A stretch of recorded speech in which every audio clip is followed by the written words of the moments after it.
ay pawis ang kapalit. Bawat butil ng palay ay bunga ng pagpupunyagi.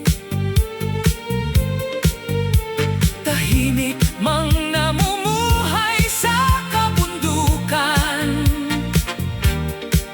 may kwentong nararapat pakinggan.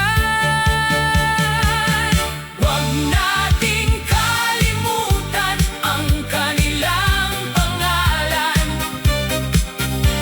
mga igorot na may pusong matatag.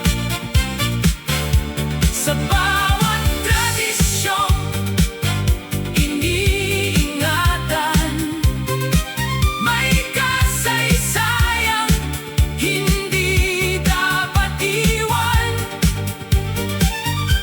Kung mawawala ang ating kultura,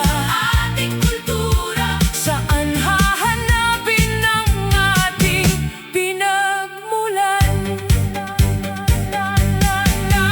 Nagbabago man ang ikot ng panahon, may mga kaugaliang unti-unting nalilimutan. Ngunit hanggat may pusong nagmamahal, ang kanilang pamanay hindi maglalaho kailanman. Igalang ang bawat kwento ng nakaraan, dahil